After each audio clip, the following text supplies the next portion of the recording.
Phillip Kocoloski. My specialty is anesthesiology and interventional pain management. When I was in medical school, I was particularly appealed to by physiology, a course that all medical students take. It has to do with the function of the body, how certain things work, not so much the anatomy. I mean, that's very important, but I was appealed to by how things work. Shortly after that, the next semester or two, was pharmacology, where how you can use medications to change some of the things that have gone awry. And I found that combination very appealing to me. And the most straightforward application that I saw for that was in anesthesiology, where you would be using medications to help improve the function of the body while the surgeon's working. And I like that dynamic atmosphere. I've always been one for, I don't know about being in the middle of things, but being involved in a field where things like that are occurring. My medical school background was in Philadelphia, Pennsylvania, Philadelphia College of Osteopathic Medicine. My anesthesiology residency and pain management training was through the U.S. Air Force. I spent 11 years in the Air Force, 7 of which on active duty, and that's where I received my residency training. As an osteopathic physician, we're trained to look at the body as a whole, see the system that you're dealing with as being interrelated with a number of others. I look at a person and I see the whole picture.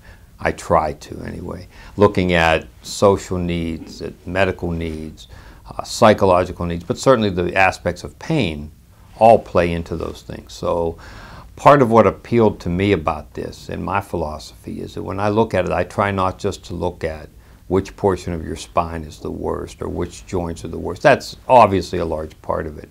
But I look at the entire person, and that's where the interrelationship we have with surgeons and physical medicine and rehab makes a big difference. And I treat a person, or a patient I should say, as a person first. They're people, and I think when we lose sight of that and we're worried too much about the next person or being a few minutes behind or how much productivity we generate, I think those things are important kind of guardrails, but I think you miss an awful lot of the big picture if you get distracted by that. My wife and I have been blessed with 6 wonderful children and soon to be 4 grandchildren. We love to travel. We love to see them. Unfortunately, the closest one's about an hour or so away. The majority of them are spread throughout the East Coast. So we get in the car and go, take a 3-day weekend or more once in a while, but basically traveling, keeping up with our children and seeing the extended families, that's what I derive the most satisfaction from.